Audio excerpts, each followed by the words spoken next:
అందరూ భక్తులకి జై శ్రీరామ్.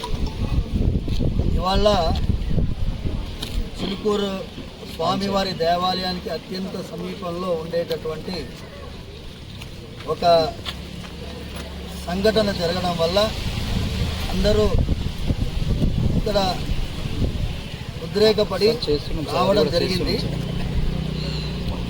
ఈ వేరే మతానికి చెందిన ప్రార్థనా స్థలాన్ని ఏమీ కూడా కొత్తగా నిర్మించడానికి వీల్లేదని జాగ్రత్తగా మేము విజ్ఞాపించడం జరిగింది.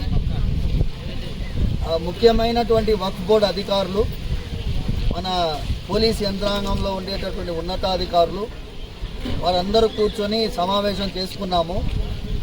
ఈ సమావేశంలో ఏం తీర్మానం జరిగింది అంటే 3 తీర్మానాలు చేయడం జరిగింది. మొదటిది, అది 4 గుంటల స్థలం, వక్ఫ్ చెందిన స్థలం, ఆ స్థలాన్ని ఫెన్సింగ్ చేసి అలాగే వదిలేయడం. రెండవది, నూతనంగా ఏ కట్టడం కూడా నిర్మించేయడానికి ప్రయత్నం లేదు.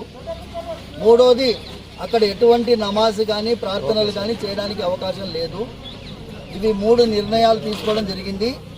కొన్ని రోజుల తర్వాత ఈ గ్రామ ప్రజలు, ఈ గ్రామంలో ఉండేటటువంటి మన ముస్లిం బంధువులు వాళ్ళని కూడా ఏకంగా కూర్చొని ఈ సమస్యకి సామరస్యమైన పరిష్కారాన్ని వెతికే ప్రయత్నం చేస్తాము అని ఒక నిర్ణయం తీసుకోవడం జరిగింది.